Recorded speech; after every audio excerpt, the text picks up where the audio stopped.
우리 중고등부 학생들이 첫째 주에는 좀 많았었던 것 같은데 좀 적게 보이는 것 같아서 마음에 조금 부담이 되지만 어쨌든 5주간 함께 예배 드리는 놀라운 특별한 경험이었다고 생각합니다. 우리가 서로 문화가 다르고 첫 시간에도 이렇게 말씀드렸지만 옛날에는 다 아이가 어른이 돼서 크면 다 어른처럼 살고 우리 엄마처럼 살고 우리 아빠처럼 사는데 지금은 그런 시대가 아니라서 부모가 살던 시대의 삶의 방법과 방식이 자녀가 사는 삶의 방식과 방법하고는 전혀 다른 세계관으로 다른 삶의 양태로 살아가게 돼서 이게 참 옛날보다는 훨씬 살기 어려운 그런 시대가 됐고 또 교회 안에서의 어떤 신앙적 유산이 이어져 가는 것도 그렇게 쉽지 않은 그런 시대에 우리가 살면서 이 특별한 연합 예배를 한번 생각하고 이렇게 예배드리게 됐습니다. 저는 사실 처음 시작할 때 이렇게 긍정적인 생각을 갖고 있지 않았었는데 우리 선생님들의 요청에 의해서 함께 하게 됐고 하면서 너무 귀한 시간이라는 생각을 가졌습니다. 예배드리는 동안 서로 다르다고 하는 것을 이렇게 이해할 수 있었으면 좋았겠고 또 다르기 때문에 다르다는 것을 받아들일 수 있으면 좋을 것 같고요. 우리 아이들이 어른들처럼 예배를 드리지 못해도 저 세대는 또 저렇게 드릴 수 있구나 이렇게 받아들이면 좋겠고 세 번째는 그럼에도 불구하고 또 함께 하나 되어져 가는 어떻게 하면 좀 우리가 하나의 공동체, 하나의 믿음의 공동체로 세워가느냐 이런 거에 대한 깊은 고민과 나눔이 있었으면 좋겠습니다. 오늘 설교를 마친 다음에는 마지막 찬양을 할 때 우리가 다 같이 일어서셔서 우리 아이들을 축복하는 시간을 좀 가지려고 합니다. 주일 예배 시간에 이런 시간은 좀처럼 가져보지 못했는데 아마 설교가 마칠 때쯤 되면 밑에 있는 유아부와 아동부 아이들도 다 올라올 거예요. 그래서 우리가 이 가운데 줄로 이렇게 동그랗게 서서 함께 야곱의 축복 찬양을 함께 하면서 서로를 축복하고 또 기도하고 우리 자녀들을 위해 기도하는 그런 시간을 가지려고 생각합니다. 다음 주일에는 우리가 또 연합 예배를 사실 드립니다. 다음 주엔 유아부까지 다음 주에 졸업 예배를 드린다고 해요. 중고등부까지는 그냥 제가 어른들 스타일로 설교를 했지만 유아부가 오면은 또 어떻게 설교해야 될지 모르겠는데 어쨌든 우리가 이렇게 자꾸 같이 모아질 함께 예배할 수 있는 것은 굉장히 고무적이고 좋은 일이라고 생각합니다. 오늘 우리가 이제 다윗에 대한 5번의 설교 마지막입니다. 첫째 주에는 선택받은 다윗, 두 번째는 고난당하는 다윗, 세 번째는 다윗과 언약을 맺은 하나님, 네 번째는 실패한 다윗, 그리고 이제 오늘은 다윗의 승리입니다.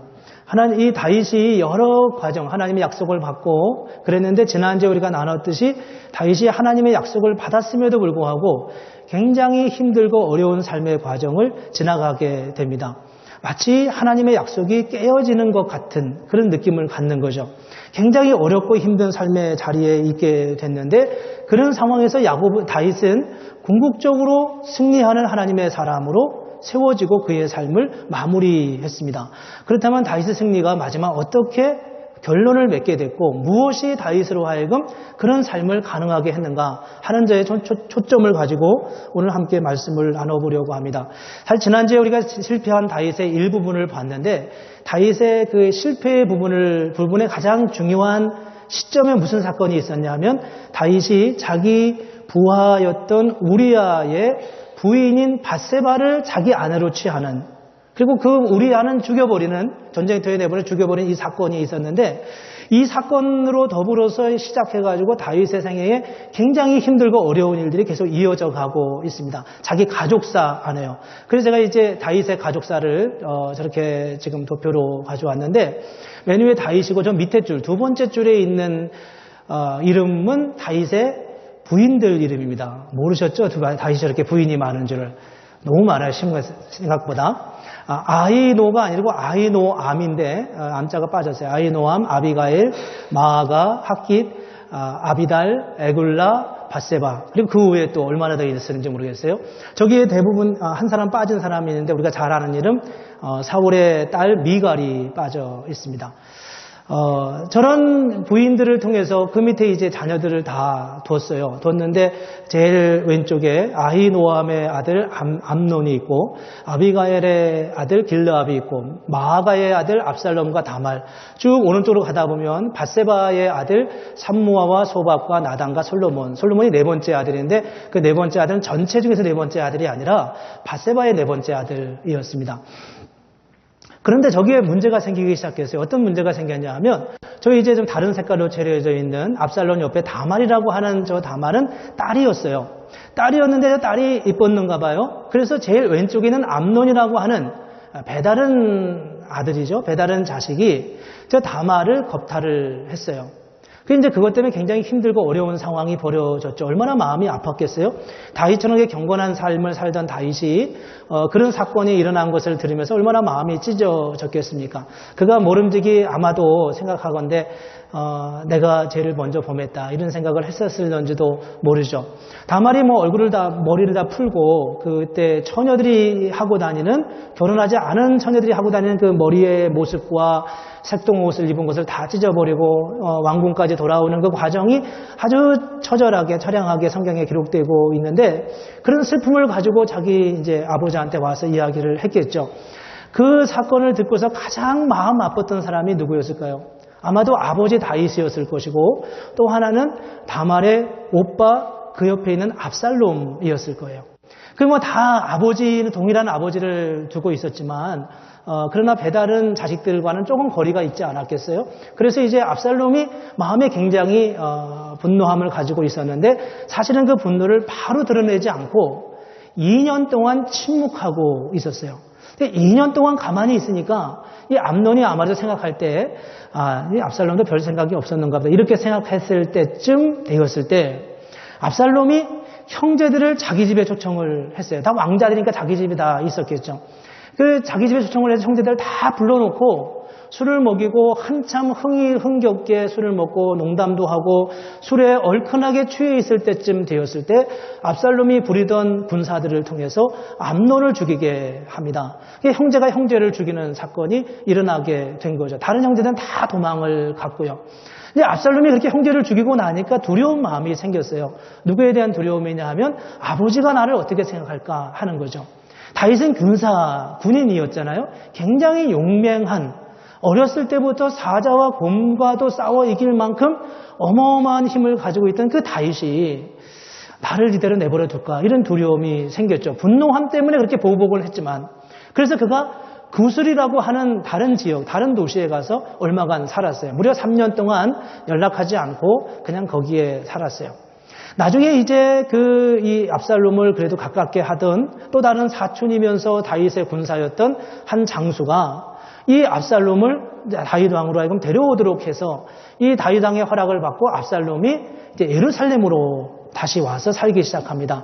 2년을 머물러 있다가 다시 4년을 살고 해서 한 6년 정도를 거기서 살게 되는데, 그 6년 동안 이 압살롬이 무슨 일을 벌이냐 하면 자기를 좋아하는 패들을 만들어가지고 다윗을 공격하게 되죠. 그래서 이 다윗을 공격하면서 다윗에게 군사를 몰고 다윗 왕궁을 향해 가자 다윗이 도망을 가는 장면이 나와 있습니다.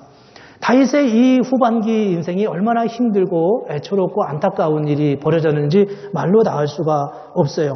밧세바를 자기 부인으로 삼았지만, 자기 부하의 와이프를 자기 와이프로 삼았지만, 그로 인하여 생긴 것인지 아니면 그와 별개로 생긴 것인지 그 상황에서는 잘 분별할 수 없겠지만, 다윗이 생각할 때는 이건 내 죄 때문이다 라고 인정할 수밖에 없는 그런 아주 참혹한 현실들이 그의 삶 속에 이제 계속 일어나게 되는 것을 볼 수 있죠. 그래서 다윗의 후반기 인생이 참 힘들고 어려웠는데, 문제는 뭐냐 하면 저는 이렇게 생각해요. 다윗의 후반기 인생이 사실은 다윗의 전반기 인생보다 훨씬 더 훌륭했다고 생각합니다. 하나님 앞에서요. 저런 삶의 과정이 있었음에도 불구하고 사실 다윗은 그 후반기의 인생에 하나님 앞으로부터 인정받을 수밖에 없는 그런 아주 아름다운 그의 모습, 신앙적 모습이 그의 삶 속에 있었다는 거예요. 그게 바로 다윗의 인생을 마지막 승리로 이끌어가게 하는 모습이었는데, 그 부분의 한 단면을 오늘 본문의 말씀이 보여주고 있습니다. 2절과 3절에 보면 이런 표현이 있어요. 우리 같이 한번 읽어보면 좋겠습니다. 시작. 여호와의 영이 나를 통하여 말씀하시며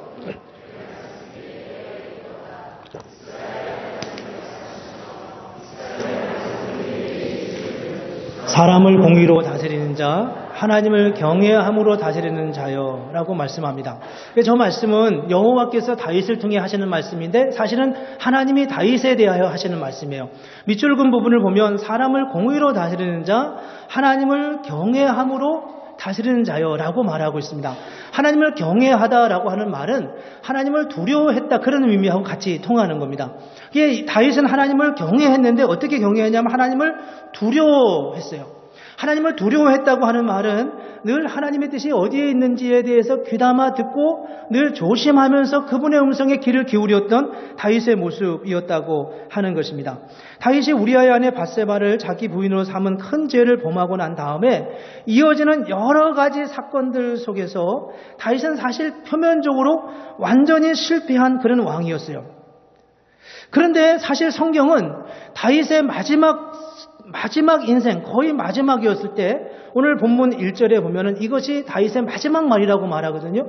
마지막 말에 하나님이 다윗에 대해서 뭐라고 말했냐 하면 다윗은 하나님을 경외함으로 다스리는 자다라고 말하고 있습니다.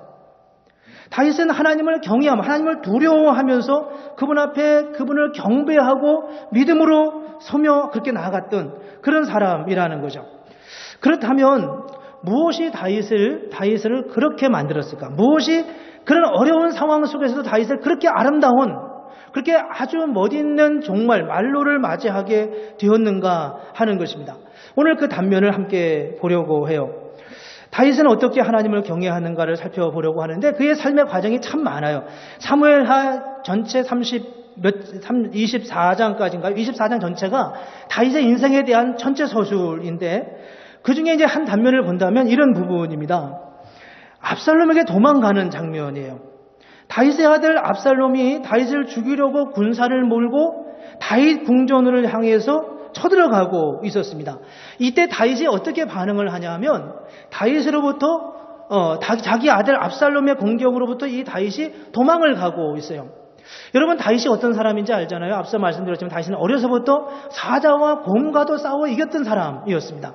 그런 전략가 중에 전략가였어요. 물론 하나님이 그때마다 지혜를 주셨지만 그러나 그는 평생을 야전에서 전쟁터에서 누볐던 사람이에요. 무려 17살부터 시작해서 지금 70세가 될 때까지 그런 어마어마한 땅을 영토를 확장하면서 어마어마한 전쟁의 경험을 했던 그런 사람입니다.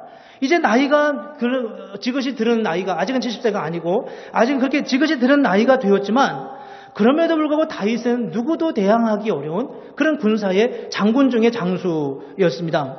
그런데 그 다윗이 지금 도망을 가고 있어요. 이건 정말 이상한 일이 아닐 수가 없습니다. 왜 다윗이 도망을 갔을까? 그 자리를 지켜야 하지 않겠어요? 지켜야 그게 자신의 왕임을 증명할 수 있고 자기가 왕으로 있어야 자기와 함께 기거하고 있는 함께 다니는 이 많은 사람들이 생명을 유지할 수 있고 더 나아가서는 그가 이 압살롬과 싸움에 있어서 조금도 불리하거나 약한 사람은 아니었다고 하는 데 있어서 다윗이 도망가는 것은 아무래도 이해가 잘 안 가는 그런 측면입니다. 여러분 어떻게 생각하세요? 이 본문을 보실 때 다윗이 두려움에 떨어서 나갔는가 봐 이렇게 생각할런지 모르지만 가만히 다윗을 생각해보면 다윗은 압살롬 정도는 그렇게 어렵지 않게 제압할 수 있는 그런 능력이 있었을 거라고 저는 믿어져요. 다윗이 왜 도망을 갔을까? 그 도망간 이유를 가만히 생각해보면 다윗의 어린 시절로 추억해 갈 수 있습니다. 다윗이 어렸을 때 그런 일이 있었죠. 처음에 기름 부음을 받은 다음에 그가 사울이 왕이었을 때 사울 궁정에 가서 사울을 위해서 음악을 키는 그런 사람이었어요. 그렇게 하다가 나중에 이 다윗이 나가서 전쟁을 하고 많은 업적을 남기고 전승을 거두고 오니까 사람들이 이 다윗을 칭송하기 시작했습니다. 우리 다윗이 죽인 자는 만만이고 사울왕이 죽인 자는 천천이다. 이렇게 다윗을 높여주니까 사울이 굉장히 마음의 불편함을 갖게 되죠. 그래서 사울이 다윗을 창으로 찔러 죽이려고 하고 있습니다. 굉장히 살벌한 모습으로 저렇게 보이잖아요. 저렇게 찔러 죽이려고 할 만큼 사울이 분노했어요. 2번이나 창을 던졌는데 다윗이 거기서 피했어요. 하나님의 은혜로 구원을 받았습니다. 다윗은 그렇게 구원을 받은 자신의 과거의 어린 시절을 보면서 하나님의 은혜에 대한 감격과 감사가 그의 마음에 있었어요. 사울의 그 어마어마한 주권과 그 능력, 군사적 능력과 그가 왕으로서 가지고 있는 권위를 가지고 있었음에도 불구하고 그 엄청난 그 사울의 힘 앞에서 자신을 지켜주셨던 하나님의 역사에 대한 감사를 가지고 있습니다. 그런데 이제 입장이 바뀌었어요. 어떻게 바뀌었냐 하면 자기 아들 압살롬이 과거의 자신의 모습이었던 그 다윗의 모습과 같은 모습으로 다윗 자기를 향하여 군사를 몰고 오는 것입니다. 다윗은 압살롬을 능히 이길 수 있었지만 이 상황 속에서 이 다윗은 무슨 생각을 하게 되냐면 어렸을 때 나의 모습이 마치 지금 내 아들 압살롬의 모습처럼 투영되고 있는 거예요. 그리고 어렸을 때 자기를 향해 창을 던지던 사울의 모습이 마치 현재의 나의 모습으로 다윗 자신의 모습으로 투영되고 있습니다. 우리는 성경을 보면서 다윗은 선한 사람이었고 원래부터 압살롬은 아버지의 왕위를 빼앗으려고 하니까 나쁜 사람이다라고 생각하지만 저 압살롬을 한번 보십시오. 얼마나 잘생겼는가. 저런 남자를 얻으면 참 좋겠죠. 그렇죠? 굉장히 잘생겼어요. 실제로 압살롬은 잘생겼어요. 얼마나 잘생겼어요. 그의 아름다움을 보고 사람들이 찬미했다고 하는 거예요. 우리가 볼 때 늘 영화 배우 같다고 말하는데 영화 배우가 성경에 뭐라고 얘기했냐면 저 사람은 1년에 한 번씩 머리를 깎았대요. 옛날에 머리를 자주 깎지 못했겠죠. 옆머리에서 머리를 깎으면 그 머리의 무게가 200세겔 정도 됐답니다. 200세겔이 지금으로 말하면 2.2kg예요. 우리는 제 머리가 얼마큼 1년을 깎으면 얼마큼 되는지 모르지만 그 의미는 굉장히 많았다고 하는 의미 같아요. 그만큼 머릿결이 아름답고 그리고 풍성하고 그의 아름다움을 많은 사람이 찬미할 만큼 그렇게 했다는 거죠.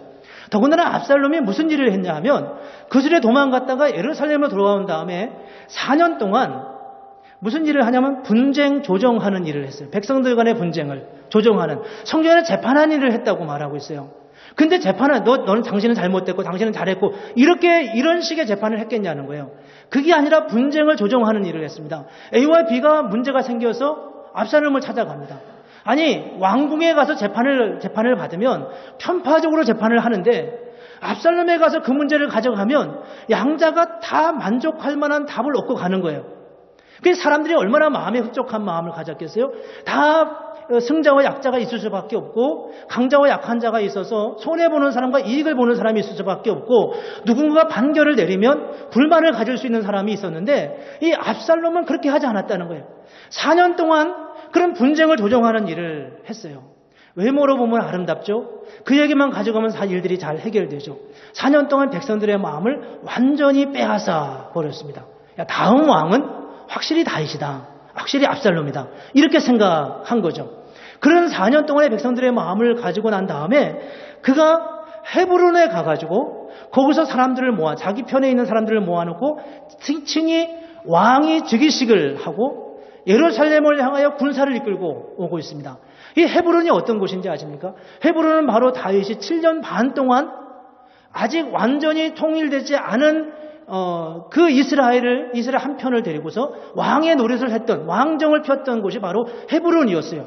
내 아버지처럼 나도 헤브론에서 기름 부음을 받고 왕 노릇을 하면서 왕의 즉위식을 하고 예루살렘을 향하여 쳐들어오고 있는 이 압살롬의 모습을 볼 수가 있습니다.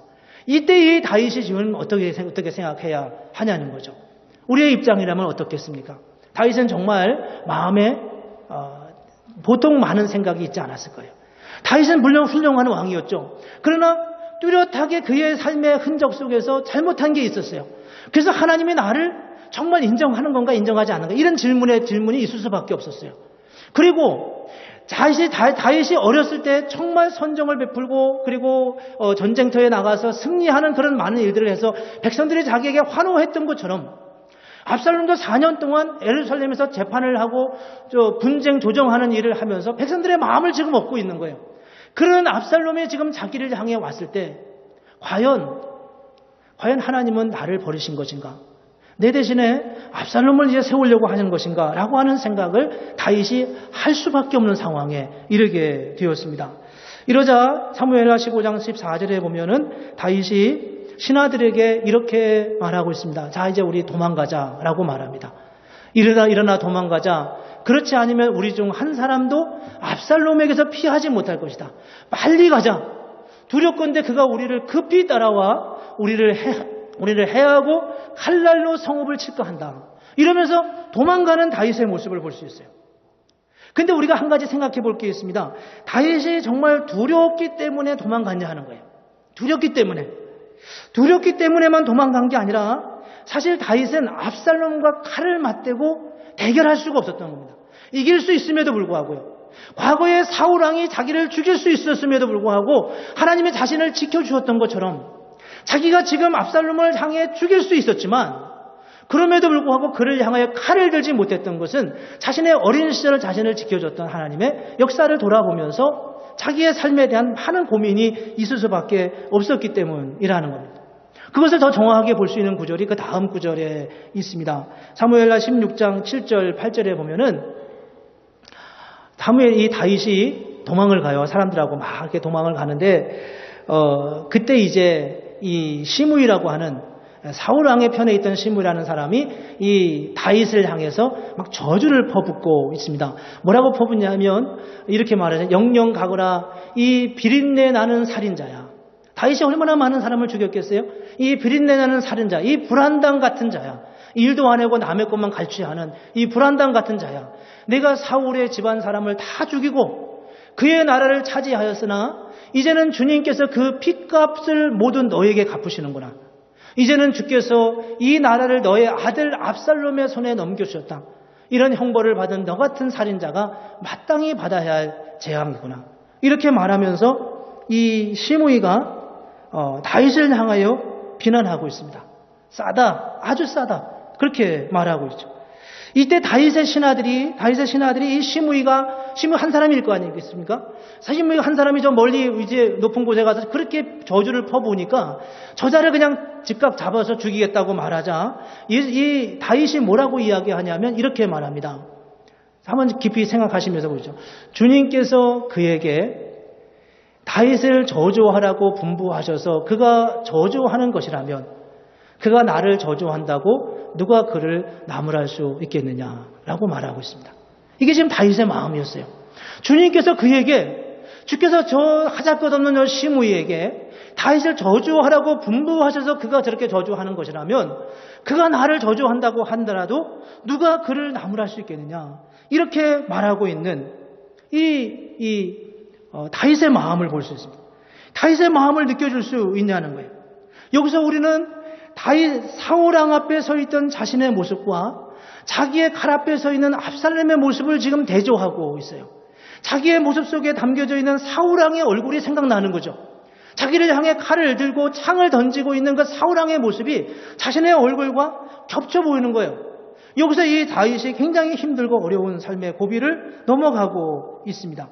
여기서 우리는 다윗이 이 상황을 어떻게 받아들였는지를 잘 생각해 보면 좋겠습니다. 다윗이 어릴 때 사울왕은 백성들이 다윗을 좋아하는 모습을 보면서 다윗을 죽이려고 했어요. 물론 잘못된 것이었지만요. 근데 이제는 압살롬이 다윗을 죽이려고 쫓아오고 있는데 만약 다윗이 압살롬을 죽인다면 옛날 다윗이 어렸을 때 다윗을 죽이려 하던 사울처럼 되는 것이 아닐까 그런 생각을 하면서 다윗은 지금 굉장히 고통스러운 모습으로 그 앞에 서 있는 모습을 볼 수 있습니다. 그래서 다윗은 압살롬과 싸울 수 있었지만 그리고 싸워서 이길 수 있었지만 그럼에도 불구하고 압살롬과 싸우지 않고 도망을 가는 길을 택하게 되죠. 그 도망을 가면서 다윗이 원했던 건 뭐냐면 하나님의 뜻이 어디에 있는지를 찾고 싶었던 거예요. 만약 하나님이 나를 여전히 왕으로 서 있는 것을 원하신다면 내가 이렇게 도망자가 돼도 하나님이 나를 다시 세우실 거라고 하는 믿음이 있었던 거예요. 하나님에 대한 그리고 하나님의 뜻을 헤아리고 싶었던 거죠. 압살롬이 나중에 어떻게 죽는지를 보여주고 있습니다. 그림을 보시면 압살롬이 저렇게 이렇게 전쟁하다가 나무 밑을 지나가는데 옛날 사람들 이렇게 머리가 이렇게 위에서 틀었잖아요. 나무가 머리카락이 나무 위에 걸려가지고 저렇게 떨어졌어요. 그러자 이제 다른 사람들이 화살을 쐈다고 좀 저렇게 돼 있는데 그렇게 죽었어요. 누가 죽인 게 아니었어요. 주권적인 하나님의 선언으로 그의 죽음을 당하는 것을 보면서 우리는 다윗의 마음이 무엇이었을까를 생각하게 됩니다. 그는 어찌하든 하나님의 뜻을 구했어요. 어떻게 해서든지 이 난관과 복잡한 삶의 관계 속에서 하나님의 뜻이 무엇일까에 대한 깊은 고민을 했어요. 오늘 본문 말씀에 하나님을 경외함으로 다스리는 자다라고 말하고 있습니다. 하나님을 두려워함으로 다스리는 자라고 말하고 있습니다. 어렵고 힘든 상황 속에서 여전히 자기 세력이 있지만 또 한편으로는 압살롬을 좋아하는 압살롬의 치리와 압살롬의 그런 선정을 보면서 그를 좋아하는 사람들이 있고, 그래서 이 상황 속에서 하나님의 뜻이 어디에 있을까를 고민하고 있는 상황 속에서 이 다윗은 정말 하나님의 뜻을 기다리고 하나님의 뜻을 구하고 있었던 다윗의 모습을 여기서 볼 수 있습니다. 그만큼 그는 하나님을 경외하고 두려워했어요. 그래서 그는 결정했습니다. 만약 하나님이 원하지 않는다면 내가 애써 왕권을 지키는 것이 소용이 없다고 생각한 거예요. 만약 내가 하나님이 원하시는 것이라면 내가 이렇게 도망자가 돼도 하나님이 나를 지켜주실 것이라고 믿었고, 만약 하나님이 원하지 않는다면 내가 가지고 있는 군사적 능력으로라도 내가 왕이 될 수 없다고 다윗은 생각했던 것입니다.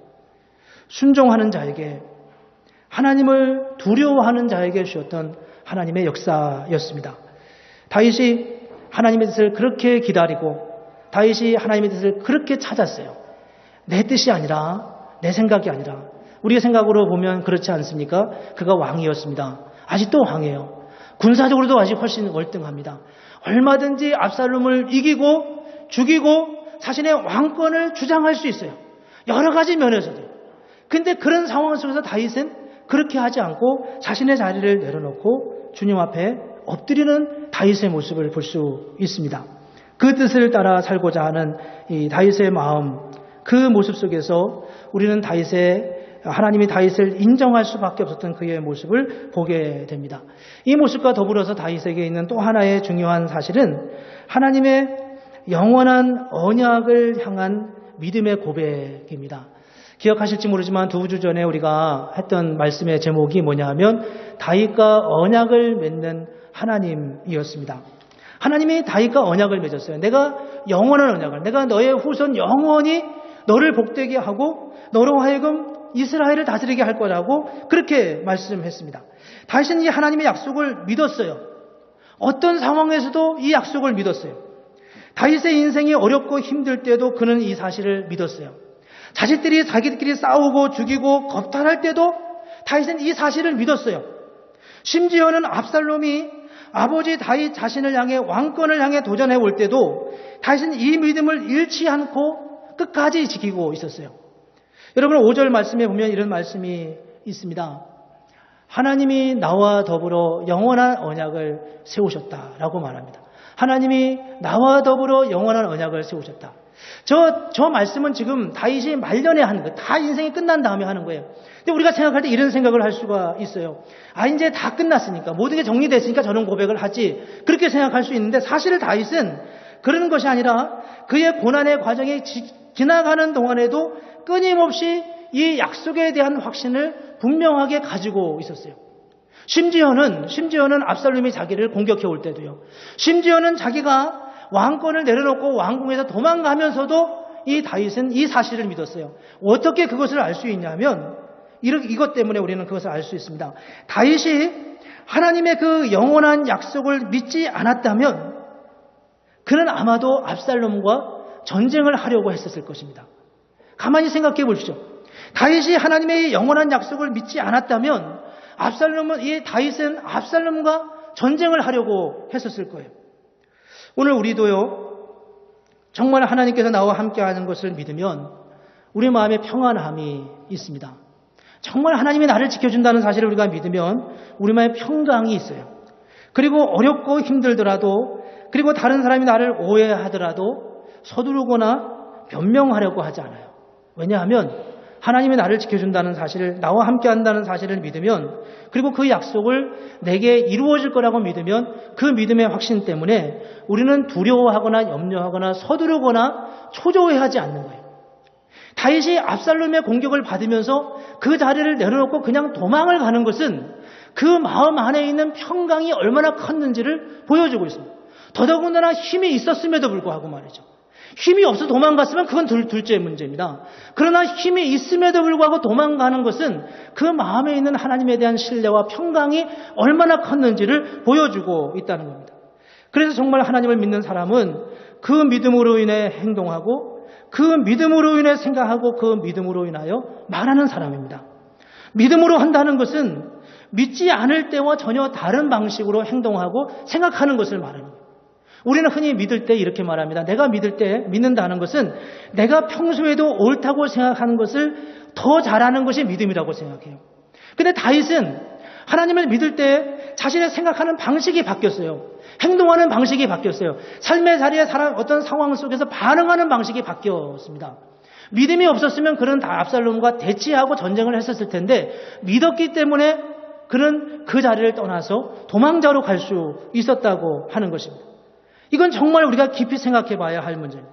내가 압살롬을 죽이고 나의 믿음을 증명하려고 하는 게 아니라 하나님이 내가 아무것도 할 수 없는 삶의 자리에 내려갈 때조차도 그분이 그 일을 하실 것이라고 믿었을 때 비로소 우리는 그 자리에서 다윗처럼 그렇게 반응할 수 있게 된다는 겁니다. 믿음은 우리를 정당화하는 게 아니라는 거예요. 믿음은 우리의 생각을 합리화시키는 게 아니라는 겁니다. 다윗은 적어도 하나님이 자신의 삶 가운데 영원한 언약을 베푸시고 그 언약을 끝까지 지키고 준수할 거라는 것을 믿었을 때 그는 다르게 반응했어요. 일반적인 생각과는 다르게 그 앞에서 반응하고 있는 다윗의 모습을 볼 수 있습니다. 만약 다윗이 죄를 지어서 하나님께서 다윗을 더 이상 지켜주지 않고 내버리실 것이라고 생각했다면 다윗은 어떻게 해서라도 자기 힘으로 자기의 왕자리를 지키려고 힘썼을 것입니다. 그런데 다윗은 그렇게 하지 않고 도망을 가요. 여전히 하나님을 향한 신뢰를 그에게서 볼 수 있습니다. 이것은 다윗이 보여주는 하나님에 대한 철저한 신뢰가 어디에까지 이르게 되었는지를 보여주는 모습입니다. 하나님의 영원한 언약을 믿었기 때문에 놓을 수 있었던 거죠. 하나님의 영원한 약속이 내가 이렇게 힘들고 어려운 상황 속에서도 그 영원한 언약에 깨어질 수 있는 수밖에 없는 그런 위기 속에 처해 있을 때조차도 그 약속을 믿었기 때문에 그것을 내려놓을 수 있었다는 거예요. 그리고 내가 먼저 내려놓자 하나님이 그 언약을 비로소 그 자리에서 준수하고 지킬 수 있었다는 겁니다. 다윗이 압살롬을 죽였다면 어떤 일이 벌어질까요? 다윗의 부하가 압살롬을 죽였다면 어떤 일이 벌어질까요? 근데 묘하게도 그는 나무 뿌리에 걸려서 넘어 죽게 됩니다. 하나님이 당신이 행하신 일이라는 것을 만천하에 모든 사람이 다 인정할 수밖에 없는 그런 자리로, 그런 상황으로 다윗의 상황과 이스라엘의 상황을 몰아가고 있는 하나님의 역사를 볼 수 있습니다. 거기에 무슨 일이 있었나요? 다윗이 하나님에 대한 신뢰가 있었습니다. 다윗의 신뢰는 자신의 것을 내려놓을 때 일어났던 하나님의 다윗의 신실하신 모습을 보여주고 있습니다. 그래서 오늘 본문의 말씀을 통해서 두 가지 사실을 꼭 기억했으면 좋겠습니다. 첫 번째는 하나님을 두려워하는 것입니다. 하나님을 경외하는 것이에요. 내가 내 뜻으로, 내 힘으로 하나님의 뜻을 증명하는 게 아니라 하나님의 그분의 뜻을 드러내시고 그분이 그분의 뜻을 말씀하실 때까지 잠시 우리가 잡고 있는 우리의 힘과 우리의 능력을 내려놓는 것입니다. 그럴 때 하나님께서 그 가운데서 우리를 통해서 일하시고 우리를 통해서 행하십니다. 다윗도 잘한 게 있고 잘못한 게 있어요. 압살롬도 잘한 게 있고 잘못한 게 있어요.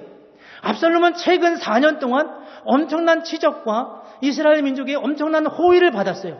그럼에도 불구하고 그런 불리한 다윗의 상황임에도 불구하고 다윗은 자신의 자리를 내려놓고 하나님이 친히 상황과 사건을 통해서 친히 당신의 말씀을 아주 분명하게 말씀하실 때까지 자신을 완전히 비우고 완전히 죽음의 자리까지 자신을 맡기고 있는 다윗의 모습을 여기서 볼 수 있습니다. 그것이 다윗이 보였던 첫 번째 사실입니다. 두 번째 그가 믿었던 것은 하나님께서 주신 약속을 붙들었다는 겁니다. 영원한 약속을 붙들었다는 거예요. 아주 어렵고 힘든 상황에서도 여기서 말하는 어렵고 힘든 상황이라는 것은 하나님이 주셨던 그 영원한 약속이 깨어질 수밖에 없는 게 느껴지는 그런 상황이라는 겁니다. 이대로 가면 하나님의 약속이 뭐야? 이렇게 되는 그런 상황 속에서도 그는 그 약속을 붙들면서 그 약속을 내려놓는 그런 이율배반적인 삶의 모습으로 다윗이 그 앞에 반응하고 있습니다. 여러분 민수기 23장 19절 말씀을 기억하십니까? 하나님은 인생이 아니시니 시건치 않으시고 거짓말하지 않으시고 하나님은 인생이 아니시니 후회가 없으시도다.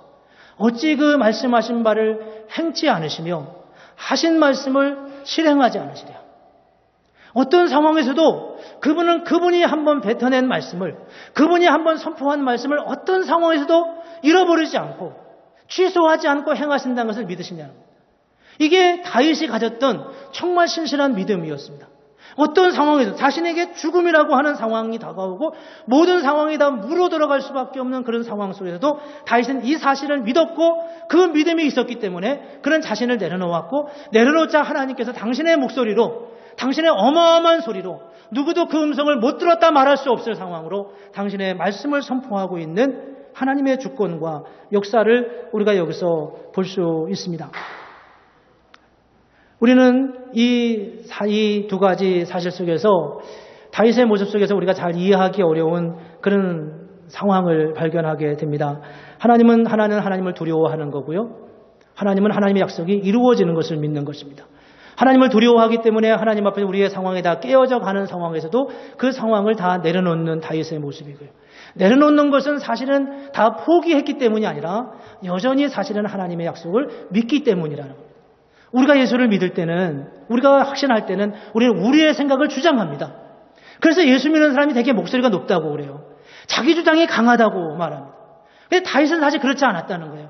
하나님에 대한 철저한 믿음과 순종이 있었기 때문에, 그에 대한 분명한 고백과 확신이 있었기 때문에 사실은 자신의 목소리를 완전히 죽였고 완전히 내려놓았고 자기 목소리를 내놓지 않자 하나님이 그 상황을 통해서 말씀하시는 거죠. 만약 다윗이 자기 목소리를 높여서 자기 군사들을 통해서 다윗 압살롬을 죽였다면 다윗의 목소리가 너무 커지지 않았겠어요? 그러면 누가 압살롬의 죽음을 하나님의 사건이라고 말할 수 있겠냐는 거죠. 여기서 우리가 해야 할, 정말 고민하면서 이 말씀을 묵상해야 할 초점이 이 안에 담겨져 있습니다. 우리가 이 말씀을 정말 정확하게 객관적으로 깊이 있는 묵상을 통해서 주님의 말씀을 이해하지 못하면 우리 하나님이 주시는 더 큰 은혜의 삶의 자리로 넘어가기가 몹시나 힘들는지도 모릅니다. 하나님은 여전히 우리를 향한 사랑과 긍휼을 가져 계시고, 하나님은 여전히 우리에게 베푸신 그 영원한 언약을 어떤 상황에서도, 이 세상이 천지가 개벽하는 상황에서도 잃어버리지 않고 지키신다고 하는 것을 다윗의 생애를 통해, 민수기의 말씀을 통해, 수많은 하나님 성경의 말씀을 통해 우리에게 말씀하고 있습니다. 그래서 오늘 우리가 이 말씀을 우리도 동일하게 믿는다면 위기와 어려움과 고난과 곤고함 속에서도 여전히 그 말씀을 붙들고 우리가 간다면 하나님께서 우리에게도 동일한 하나님의 사건과 동일한 역사를 가지고 그 은혜를 누리게 하실 것입니다. 다윗이 왕이기 때문에 누리는 은혜가 아니라 오늘 우리에게도 동일하게 주실 그 은혜를 우리가 붙들고 소망하고 그리고 그 은혜를 누려가는 그런 하나님의 큰 은혜가 있는 그런 교회, 그런 성도로 살아가기를 주님의 이름으로 축복합니다. 기도하겠습니다. 은혜가 풍성하신